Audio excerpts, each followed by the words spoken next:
An English country house is a large house or mansion in the English countryside. Such houses were often owned by individuals who also owned a townhouse. This allowed them to spend time in the country and in the city. Hence, for these people, the term distinguished between town and country. However, the term also encompasses houses that were, and often still are, the full-time residence for the landed gentry. These people were central to the landed gentry that ruled rural Britain until the Reform Act 1832. Frequently, the formal business of the counties was transacted in these country houses. With large numbers of indoor and outdoor staff, country houses were important as places of employment for many rural communities. In turn, until the agricultural depressions of the 1870s, the estates, of which country houses were the hub, provided their owners with incomes. However, the late 19th and early 20th centuries were the swan song of the traditional English country house lifestyle. Increased taxation and the effects of World War I led to the demolition of hundreds of houses. Those that remained had to adapt to survive. While a chateau or a schloss can be a fortified or unfortified building, a country house is usually unfortified. If fortified, it is called a castle, but not all that are named that way are fortified. Stately homes of England. The term stately home is subject to debate and indifferent use, and avoided by historians and other academics. As a description of a country house, the term was first used in a poem by Felicia Hemans, The Homes of England, originally published in Blackwood's magazine in 1827. In the 20th century, the term was later popularized in a song by Noel Coward, and in modern usage it often implies a country house that is open to visitors at least some of the time. In England, the terms country house and stately home are sometimes used vaguely and interchangeably. However, many country houses such as Ascot in Buckinghamshire were deliberately designed not to be stately, and to harmonize with the landscape, while some of the great houses such as Kedleston Hall and Holkham Hall were built as powerhouses to dominate the landscape, and were most certainly intended to be stately and impressive. In his book Historic Houses, Conversations in Stately Homes, the author and journalist Robert Harling documents 19 stately homes. These range in size from the vast Blenheim Palace to the minuscule Ebbiston Hall, and in architecture from the Jacobean Renaissance of Hatfield House to the eccentricities of Seasingcote. The book's collection of stately homes also includes George IV's Brighton Town Palace, the Royal Pavilion. Evolution. The country houses of England have evolved over the last 500 years. Before this time, larger houses were usually fortified, reflecting the position of their owners as feudal lords, de facto overlords of the manors. The Tudor period of stability in the country saw the building of the first of the unfortified great houses. Henry VIII's dissolution of the monasteries saw many former ecclesiastical properties granted to the king's favourites, who then converted them into private country houses. Woburn Abbey, Ford Abbey and many other mansions with abbey or priory in the name became private houses during this period. Other terms used in the names of houses to describe their origin or importance include palace, castle, court, hall, mansion, park, house, manor, and place. It was during the second half of the reign of Elizabeth I, and under her successor, James I, that the first architect-designed mansions, thought of today as epitomizing the English country house, began to make their appearance. Burghley House, Longleat House, and Hatfield House are among the best-known examples of the showy prodigy house, often built with the intention of attracting the monarch to visit. By the reign of Charles I, Inigo Jones and his form of Palladianism had changed the face of English domestic architecture completely, with the use of turrets and towers as an architectural reference to the earlier castles and fortified houses completely disappearing. The Palladian style, in various forms, interrupted briefly by Baroque, was to predominate until the second half of the 18th century when, influenced by ancient Greek styles, it gradually evolved into the neoclassicism championed by such architects as Robert Adam. Some of the best-known of England's country houses were built by one architect at one particular time. Montacute House, Chatsworth House, and Blenheim Palace are examples.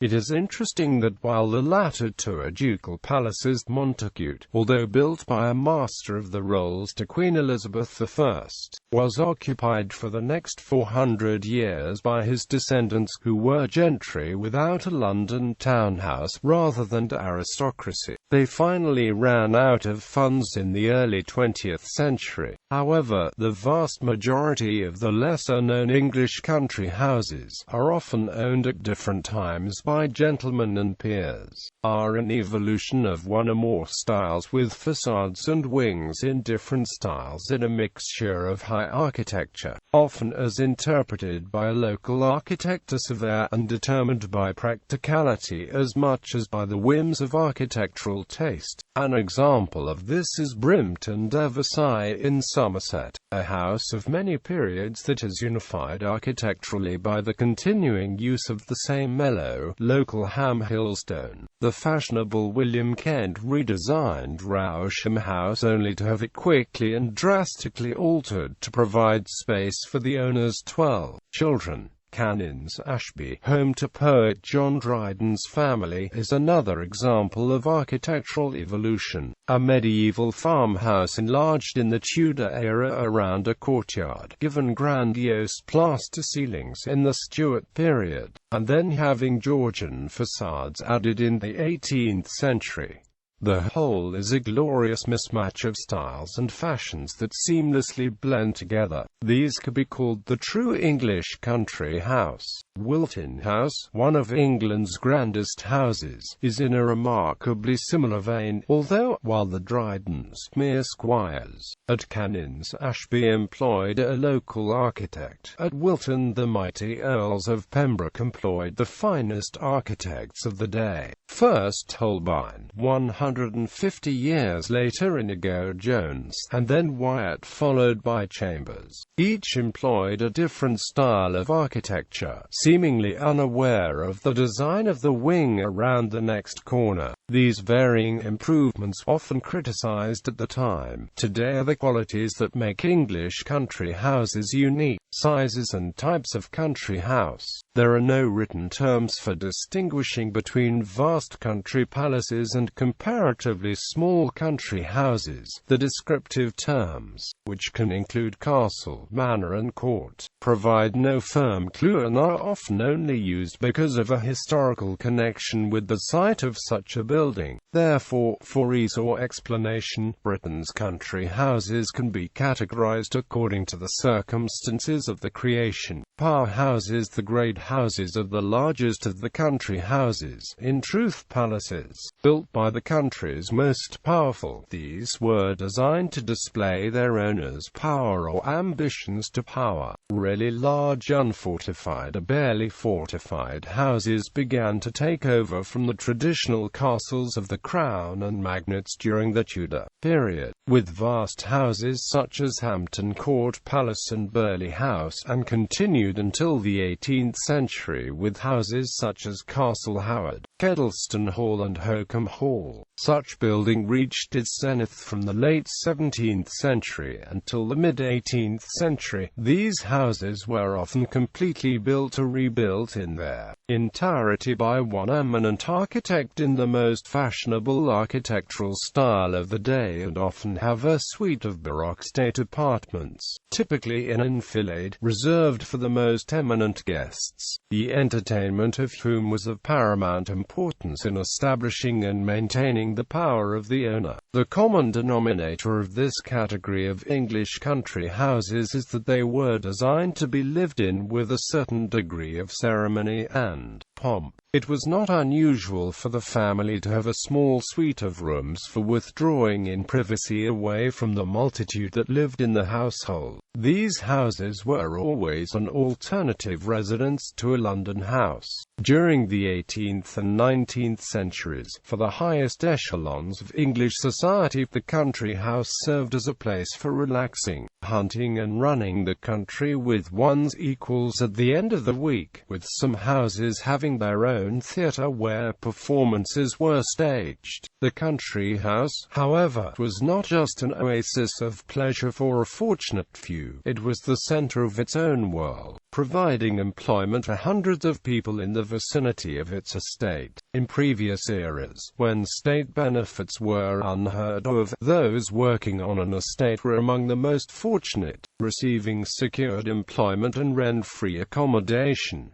At the summit of this category of people was the indoor staff of the country house. Unlike many of the contemporaries prior to the 20th century, they slept in proper beds, wore well-made adequate clothes and received 3 proper meals a day, plus a small wage. In an era when many still died from malnutrition or lack of medicine, the long working hours were a small price to pay. As a result of the aristocratic habit of only marrying within the aristocracy, and whenever possible to a sole heiress, many owners of country houses owned several country mansions, and would visit each according to the season. Grouse shooting in Scotland, pheasant shooting and fox hunting in England. The Earl of Rosebery, for instance, had Dalmeny House in Scotland, Mentmore Towers in Buckinghamshire, and another house near Epsom just for the racing season. For many, this way of life, which began a steady decline in 1914, continued well into the 20th century, and for a very few continues to this day. Minor country houses in the second category of Britain's country houses are those that belonged to the squirearchy or gentry. These tend either to have evolved from medieval hall houses, with rooms added as required, or were purpose-built by relatively unknown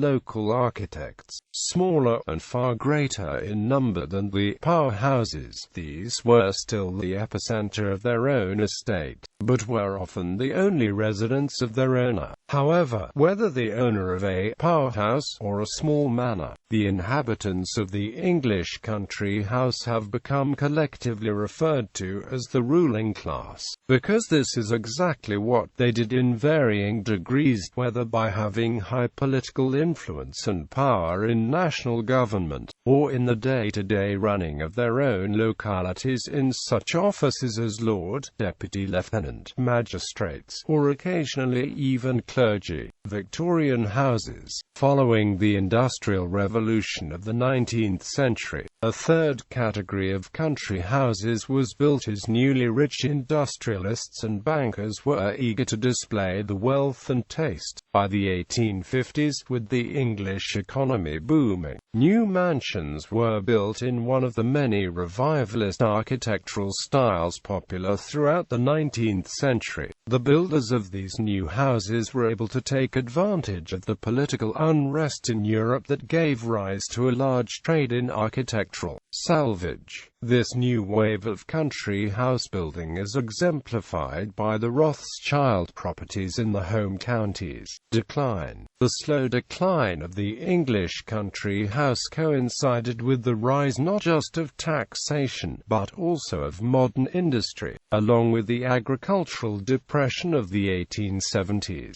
By 1880, this had led some owners into financial shortfalls as they tried to balance maintenance of their estates with the income they provided. Some relied on funds from secondary sources such as banking and trade, while others, like the severely impoverished Duke of Marlborough, sought American heiresses to save the country houses and lifestyles.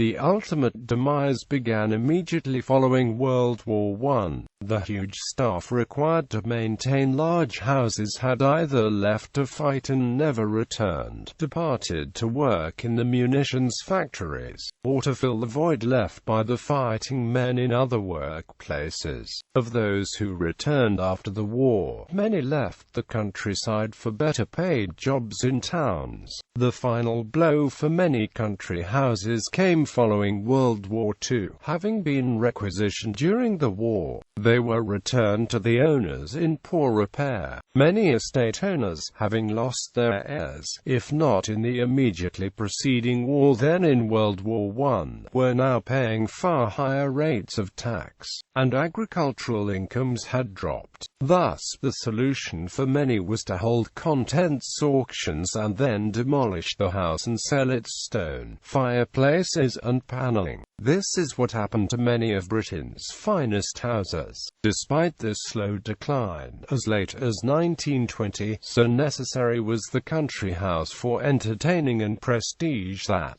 following the election of the first Labour government in 1921, Viscount Lee of Fareham donated his country house Chequers to the nation for the use of a Prime Minister who might not possess one of his own. Chequers still fulfills that need today as do both Chevening House and Dorneywood, donated for sole use of high-ranking ministers of the Crown. Today's English country house. Today, many country houses have become hotels, schools, hospitals, museums and prisons, while others have survived as conserved ruins. But from the early 20th century until the early 1970s, hundreds of country houses were demolished. Houses that survived destruction and are mostly Grade II listed as buildings of historic interest, and only the most faithful, most accurate, and most precise restoration and recreation is permitted. Such work, however, is usually very expensive, although the system does ensure that everything is done correctly and authentically. The negative side is that many owners cannot afford the work, so a roof remains leaking for the sake of a cheap roof tile. The first stately home to open to the public in England in the modern style is said to be Stoney Abbey in Warwickshire, although the ownership and management of some houses has been transferred to a private trust, most notably at Chatsworth. Other houses have transferred artworks and furnishings under the acceptance in lieu scheme to ownership by various national or local museums, but retained for display in the building. This enables the former owners to offset tax, the payment of which would otherwise have necessitated the sale of the artworks. For example, tapestries and furniture at Houghton Hall are now owned by the Victoria and Albert Museum. In addition, increasing numbers of country houses hold licenses for weddings and civil ceremonies. Another source of income is use of the house as a film location and corporate entertainment venue. While many country houses are open to the public, they remain inhabited private houses, in some cases by the descendants of their original builders. The lifestyles of those living and working in a country house in the early 20th century were recreated in a BBC television programme, The Edwardian Country House, which was filmed at Manderston House in Scotland.